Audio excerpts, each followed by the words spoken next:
All right, we're going to react to a reaction. Boom. That's what my life is. This guy's name is Sean Jones. I think he's a personal trainer. I'm not sure. He's into mixed martial arts. So he's going to talk about when Israel Adesanya and Mighty Mouse Johnson sat down and talked about Bradley Martyn. So this is a reaction to a reaction. Here we go. You guys know that I like to get on Bradley Martyn's back, but I don't hate the guy. He's just good for content. I'm using his name to clout chase myself. So can we get a like on this video for the incredible self-awareness that I have? Appreciate you. All jokes aside, Demetrius Mighty Mouse Johnson, one of the GOATs, one of the best to ever do it, sat down and had a conversation with Israel Adesanya, also one of the best doggy fiddlers, one of the best champions to ever do it in the middleweight division. And guess whose name got brought up? Yep, that's right. Good old Bradley Martyn. Now, the first 20-30 seconds of this conversation is important, and it provides context to the Bradley Martyn situation. Well, then we'll listen to it. So let's just listen in. I think, you know what's funny as well, that one time when I was texting you and then like a little misunderstanding. Mm-hmm. Oh, yeah. But again, the way you handled it is how a real man does, because you didn't even like give me shit or anything. And then I was like, no. Yeah. I'm sorry. And I was just like, idiot Israel. Nah. You gotta love Demetrius's laugh. It's like a proper cartoon character laugh. Listen again. Idiot Israel. Nah. Yeah. I think that's the biggest thing in our line of work. No ego. That's the thing. There's no ego. Some other people. Right, listen what they're saying. They're saying no ego. This is going to allow us to monkey branch into the next conversation. They're talking about ego. So they had a little bit of beef. They were texting back and forth. There was a little bit of a miscommunication. And Israel said, appreciate the way you handled it, Mighty Mouse Johnson. You didn't have any ego. Ego. Let's remember that keyword. Would have handled it differently. Absolutely. You would have been like, oh, what the f is he trying to say? Right. Yeah. And it could have been something else, but then you were just like, hey, bro. Yeah. Sorry, my bad. And I was like, oh, no, my bad. Yeah. So absolutely. I was literally just like, Israel. He's like, was I high? Was I drunk? What's going on here? I'm only joking. Mighty Mouse, I love you. Let me just say right here, you notice that it's the professional fighters who don't have any egos. It's the best fighters in the world who don't feel like they need to prove themselves to anyone, because they prove themselves every day in the gym. They prove themselves multiple times a year in the ring against other absolute killers. They also understand, because they are lifetime martial artists, that you have off days. Some days Israel Adesanya will go into the gym, Mighty Mouse will go into the gym, and they'll get battered and pieced up by their training partners. Not every single day you are going to be the best in the world, and that's what helps you control your ego. We all have egos. You can't get rid of it completely. Your ego keeps you alive and keeps you a normal human being within society, and also keeps your competitive edge. It's just having the ability to control it and never let your ego get the better of you. You see how this is potentially tying into Bradley Martyn? You see what I mean? Let's keep going. Mistakes happen. Nah. I don't think it was a mistake. I think it was just miscommunication. Yeah. Right? Bro, congrats again. Oh, thanks, baby. Bro. Thanks, baby. That right there, and the way you set it up as well. What they're talking about here is Mighty Mouse done a Brazilian Jiu-Jitsu competition a few months back. We covered it here on this channel. I'll pop the video up here in the top left corner. And he was going up against people who were significantly heavier than him, like multiple weight divisions above his weight category. And the way you set it up as well, and then you swung your leg over and just like the momentum rotated in. Oh, yeah. Is that bow and arrow? Bow and arrow, yep. Fuck, bro. Yeah. It's been a while since I've been in the gi. Yeah. Well, I know bow and I was like, yo, and the way you set it up and swept him, I was just like, he's a brown belt as well. Yeah. He won his division that day. So it was... For those of you who haven't seen, I'll pop it on the end screen of this video so you can just see how good Mighty Mouse is, especially when it comes to grappling, because weight matters a lot in grappling, and that was Bradley Martyn's entire argument. I'm 260. I'd destroy Mighty Mouse in a street fight. Well, here is Mighty Mouse fighting someone who is 260 and who is a legit brown belt. Right.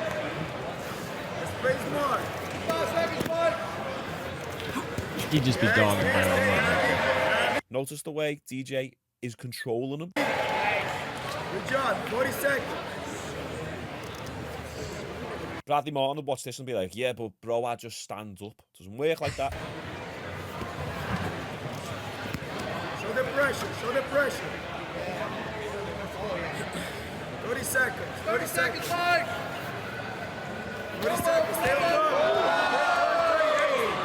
20 Do you see the athleticism there? DJ gets thrown over and then he still manages to get back into a dominant position right now. 30 seconds. Stay on guard. 45 seconds. You're fine. Everything's fine. Yes, circle again. There you go. There you go. There you Try to go. beat the lapel. Adjust. Yes, go.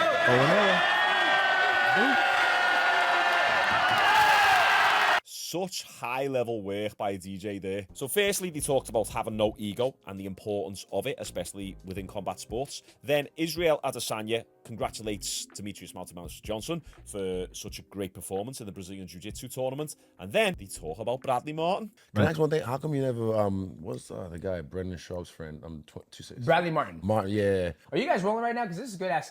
No, yeah, I didn't. Okay, all right. Well, I'm gonna do it. Okay, all right. We're going. All right, ladies and gentlemen, welcome to the Mighty Cast. We got a special guest today. Our only guest when we're in Vegas, Izzy Adesanya, the Falcon style bender.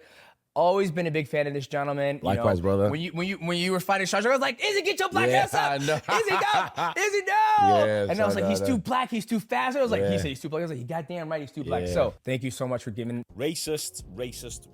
Demetrius is a different shade to Israel Adesanya. We do not condone any of that here on the Sean Jones YouTube channel. Are you messing? We make racist jokes all the time. We are equally discriminative towards everyone here on this channel. First, let me show you where all this started. But now, Demetrius Johnson, who fights at 125 in a street fight, would you up? Why Demetrius Johnson? He's tiny, but he's black belt and everything when it comes to hand-to-hand combat. Right. You don't, so on the ground, I know you like you'll think Bradley. you like pick him up and slam him into the concrete, or I don't know where you're thinking it's gonna go. I'm gonna crush his head on the floor. No. Really? No, 125 pounds. So that's kind of where all this started. Mighty Mouse responded with this. He was saying, but I'm 260 though. That's his whole gimmick. But I'll always believe in my skill set over somebody who's 300 pounds. Just because you're bigger than me doesn't mean you're necessarily going to beat me. And then his thing all stems from a street fight. Like, I'm like, okay, what's a street fight? Let's be honest. What is a street fight? Because I have a friend who carries 2 daggers on his belt line, and he gets in a street fight. He goes, I wish a mother would, because he got jumped. It's blades and shades. I don't f around. Or you're going to get shot. So let's clarify. What is a street fight? Then Brad responded with this. I saw Mighty Mouse the other day, actually. Yeah. Well, see, this started as a street fight thing. Then all of a sudden it went to like just grappling jiu-jitsu. match, Like yeah. what I can't, bro. If there's no time limit, I don't know enough to end it. You know what I'm saying? So if Right. you were gonna do like a street fight with him, how would you guys like structure it? Like you guys gonna wear shin guards to kind of like simulate a street fight, or you guys gonna actually do like a full-on street fight? That's why it gets so murky, because it's like, do Yes. I really want a full-on street fight? If this, like, are we really gonna do that? That's where it gets. You know but what I'm then saying? if you put the shin guards on and the 7-ounce gloves, it kind of makes it like, well, if we took these off, we kind of know what's up. But since these are on, we kind of have an idea of what would happen. Exactly. You just spar. You just go in, you put your gear on, and you spar, and everybody knows. Like nobody in the gym. This is funny. Nobody in an MMA gym that spars all the time and gets their ass handed to them by a guy is like, yeah, but if I didn't have shin guards on, I would never lose to you. No one says that because it's skill for skill. It's the skill of kicking. Am I kicking you more than you're kicking me? Cool. All right. Do more, do better. If you want to have any argument about beating somebody, do better in sparring, and then, maybe we can entertain that. Because he was talking about like doing jujitsu, but I'm like, bro, I'm just gonna gas me. I'm just gonna fucking spin in circles. The guy's gonna gas me. Exactly. They both said a few other things. Demetrius actually called him out to a grappling match, but that gives you a general idea of the interaction between them. I have covered this saga extensively. In fact, I'm going to make a playlist of all the Bradley Martyn videos. I'll put that playlist in the description if you're new to the channel and you want to binge watch some pretty funny content. So back to DJ. Bradley Martyn.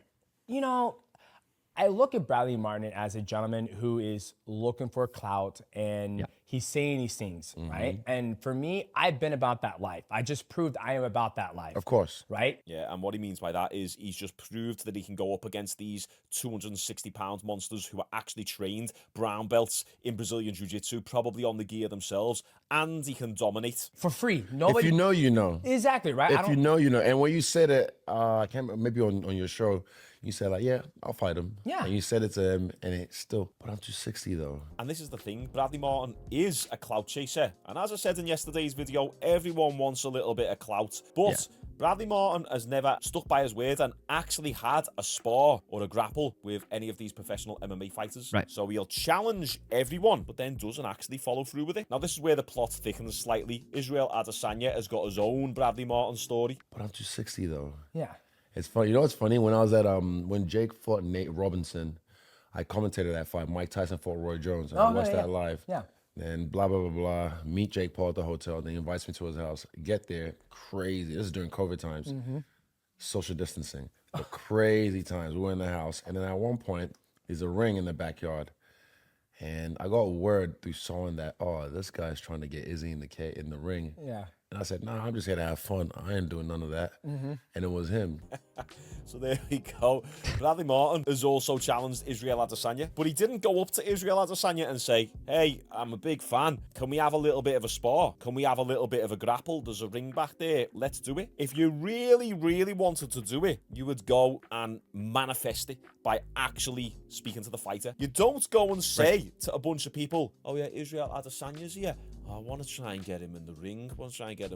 You know, Israel, yeah, I'd batter him. I'm 260. You're basically chatting behind someone's back going, yeah, I could batter him. But then the guy is literally right there and you won't say anything to his face. Israel Adesanya would piece up Bradley Martyn. And also, Izzy has still got good grappling. Think about it. Within the UFC, he rarely gets taken down. Yeah. He's got great takedown defense. You don't get to that level in the UFC without having a good grappling base. Israel's not a small dude either. Okay, he's skinny, but he definitely gets over 200, 210, maybe even 220 pounds when he's a little bit puffy.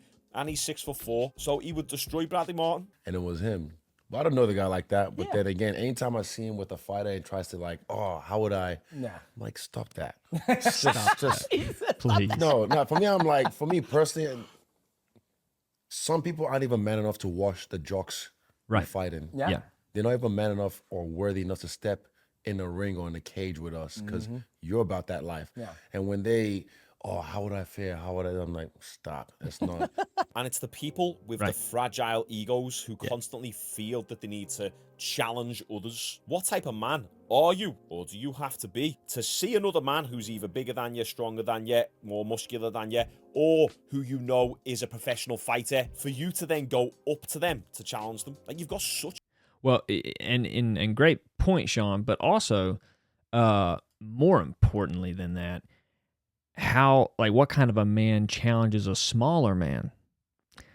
You know, that's the only real issue here, is a smaller person.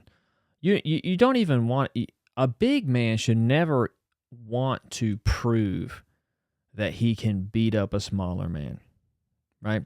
In the sport of wrestling,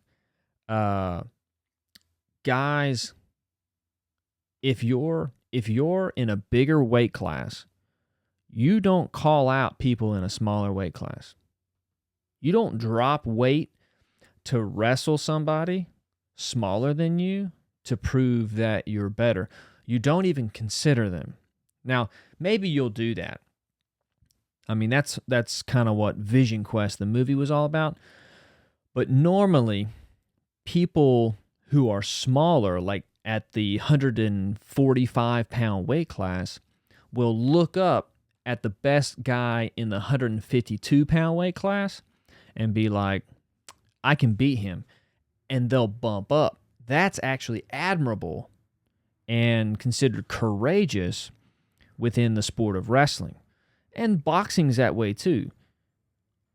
The smaller guy stepping up, going up in weight and size to prove how good he is against a bigger guy is admirable in both of those sports. If you're a bigger guy, you don't have that. You don't even entertain that conversation. Like, you know, that that 145 pounder says he could beat you at 152. What do you say about that? Usually the response is, well, he can bump up. He can bump up and compete, right? He can challenge me. But until he does that, I'm not talking shit about a guy who's smaller than me. Right? So, anyways, good stuff, Sean. Let's keep going. Such a fragile ego. I'm not even just talking about Bradley Martyn here. I'm talking about men in general. But imagine not even approaching them. Imagine just telling other people that you could batter them. It's weak male behavior. It reeks of insecurities. And listen, we've all got insecurities. Everyone has got insecurities. You cannot sit there and say, I've got no insecurities.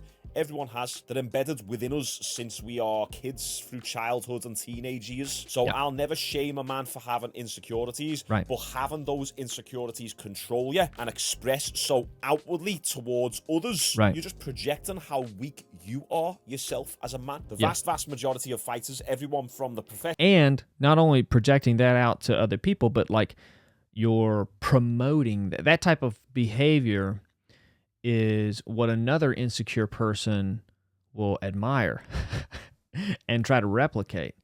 And, you know, if you want to be a good example, then you probably don't want to do that. Professional level, all the way down to recreational martial art enthusiasts. The majority of them are humble. They don't start problems. They don't start drama. Unfortunately, this is the internet, and I believe a lot of this stuff that Bradley Martyn does is for clout. He's winning at the end of the day. He's got two of the best fighters in the world talking about it, but it's not really in a positive light. He might garner more attention, but is he going to get more respect amongst these type of people? Definitely not. And these aren't the type of people you want to upset. So anyway, just a little bit of fun news today. Make sure you all like this video. I'll leave the Demetrius Mighty Mouse Johnson video on the screen right now, and I'll put a Bradley Martyn playlist in the description. Cool. I like Sean Jones. That's a cool dude. I need to subscribe to his stuff. And he does a bunch of reactions. Cool. Very MMA based. Nice. Cool. Yeah, check this guy out. I think he's a trainer. Yeah, he's an online coach. Good stuff. Since I was a kid, I always wanted to have a career in martial arts, whether that was a professional fighter or a fight scene stunt coordinator. My passion for martial arts developed when I watched Bruce Lee. What?